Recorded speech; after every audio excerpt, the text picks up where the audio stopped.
الحمد لله رب العالمين الرحمن الرحيم.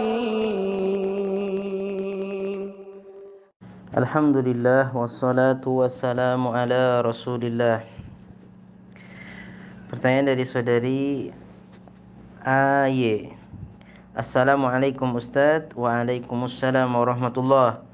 Mau bertanya bagaimana merubah sikap kita terlalu susah banget dan selalu keulang, terlalu baperan dan tersinggung. Jadi tidak mengikuti yang diperintahkan agama. Bagaimana takut kepada dosa Ustaz dan gimana solusinya? Barakallahu fiik.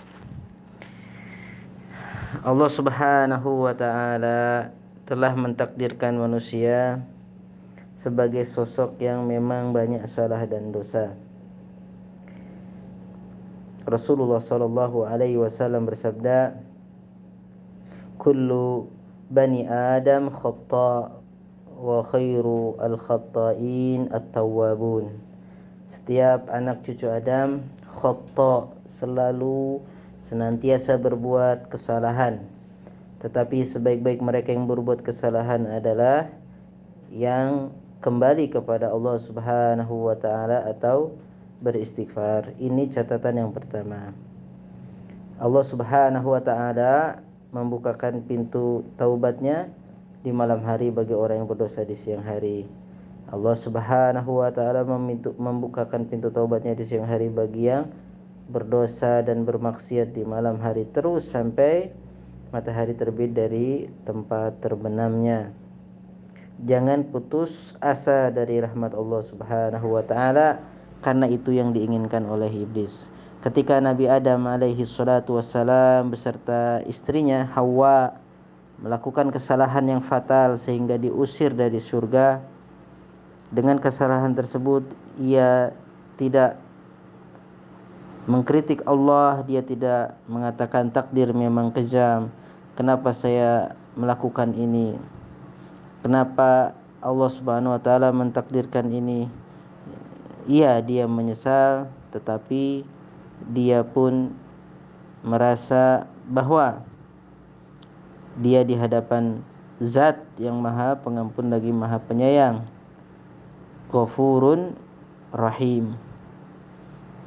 Kemudian catatan yang berikutnya, kalau Anda lapar, hendaknya Anda berusaha untuk mencari makanan. Apabila makanan tersebut belum siap saji, belum bisa atau belum layak untuk disantap, maka diolahlah terlebih dahulu, dimasaklah agar terasa lebih nikmat dan lebih bermanfaat bagi tubuh. Dan sungguh merupakan angan-angan kosong dan tipu daya iblis apabila kita mengatakan ingin kenyang tetapi kita rebahan semata, kita bersantai-santai, kita tidak bekerja, kita tidak berusaha, kita tidak mengangkat sesendok nasi masuk ke dalam mulut kita. Apabila Anda ingin kenyang, maka makanlah. Apabila Anda ingin tidak kehausan, maka minumlah. Apabila kita ingin masuk surga, maka beramallah. Kemudian agar Allah Subhanahu wa taala memberikan kita keistiqomahan dan keberkahan, berdoalah sebelum makan. Berdoalah kepada Allah Subhanahu wa taala agar ketika kita sudah melakukan kebaikan tidak kembali ke dalam kemaksiatan dan kebiasaan buruk yang lalu. Berdoalah kepada Allah agar hati kita tetap kokoh dan tidak terpengaruh oleh godaan dan ajakan masa lalu. Berdoalah kepada Allah Subhanahu wa taala dengan doa-doa yang dicontohkan oleh Rasulullah sallallahu alaihi wasallam. Salah satu doa yang mungkin harus kita perbanyak adalah doa yang Rasulullah sallallahu alaihi wasallam ucapkan ketika dalam pembukaan salatnya. Rasulullah sallallahu alaihi wasallam senantiasa meminta kepada Allah Subhanahu wa taala agar mendapatkan keistiqomahan dalam akhlak yang mulia dan mendapatkan ampunan Allah. Berikut kutipan doa Rasulullah sallallahu alaihi wasallam.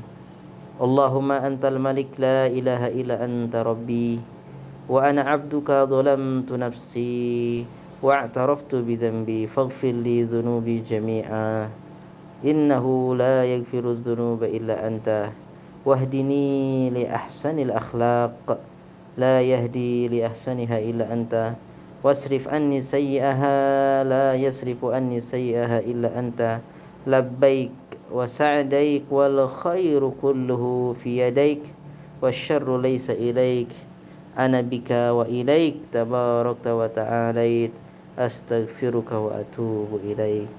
Mari perbanyak doa ini. Rasulullah SAW mengakui bahwa ia telah menzalimi dirinya sendiri dan mengakui dosa dan kesilapannya. Kemudian Rasulullah memohon ampun kepada Allah agar menghapuskan semua dosa-dosanya. Padahal Rasulullah SAW sudah jelas diampuni dosa-dosanya. Kemudian Rasulullah mohon kepada Allah agar diberi hidayah. Hidayah di sini agar istiqomah, bukan hanya sekedar tahu terhadap kebaikan, tetapi bisa bertahan di atas kebaikan dan akhlak mulia tersebut. Dan Allah palingkan untuk kita kembali kepada akhlak yang buruk setelah Allah memberikan kita hidayah dan pengetahuan atas kemuliaan akhlak. Kemudian catat juga bahwa Allah Subhanahu wa ta'ala tidak akan merubah kita kalau kita malas, sebagaimana yang sudah kita terangkan.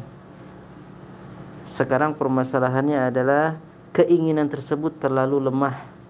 Keinginan tersebut terlalu lemah. Apabila keinginan itu kuat dan betul-betul kokoh, maka ia akan bisa berubah dan istiqomah setelah taufik dari Allah Subhanahu wa ta'ala. Innallaha la yughayyiru ma biqaumin hatta yughayyiru ma bi anfusihim, dalam surat Ar-Ra'd ayat 11. Allah tidak akan merubah keadaan satu kaum sampai mereka mau merubah diri mereka sendiri. Jadi Allah Subhanahu wa taala merintahkan agar kita pun berusaha. Allah akan apresiasi usaha kita. Ada orang yang melakukan kesalahan fatal, dia adalah ahli maksiat dan gampang tersinggung. Senggol bacok, senggol bunuh. Dia gampang tersinggung. Ketika tersinggung, dia bukan hanya sekedar merah pitam mukanya, bukan hanya sekedar mengeluarkan kata-kata yang mungkin kasar, tapi dia langsung membunuh orang tersebut. Kisah orang yang mempunyai akhlak yang tidak bagus, kalau hobi ghibah, hobi ngerumpi, itu ya dosa. Tetapi ini hobinya hobi membunuh, tersinggung dikit dia membunuh orang. Kisah orang yang telah membunuh 99 orang, kemudian dia ingin bertaubat, tetapi mendatangi seorang ahli agama yang tidak ahli agama, ahli ibadah, tetapi tidak memahami apa tujuan ibadah tersebut. Dia mengatakan, wahai bapak ustadz, saya mau bertaubat. Saya sudah bunuh 99 orang, saya gampang tersinggung orangnya. Ini ya kita tambah. Jadi intinya orangnya gampang sekali melakukan dosa besar. Kemudian apa? Ahli ibadah ini mengatakan, tidak ada ampun bagimu, tidak akan mungkin ada kemungkinan kamu selamat dari dosa-dosa itu. Sudah terlalu banyak dosanya. Dan ini salah, karena dia membuat orang putus asa dari rahmat Allah Subhanahu wa ta'ala. Akhirnya apa? Marah lagi, tersinggung lagi, dibunuhlah sang ahli ibadahnya. Tetapi dia tidak putus asa dari rahmat Allah Subhanahu wa ta'ala. Ia berusaha kembali untuk memperbaiki diri, datang ke ahli ibadah dan ahli agama yang mengetahui arti dan tujuan ibadah. Ketika kita mau kembali kepada Allah, mau bertobat walaupun kita ahli maksiat, itu juga ibadah.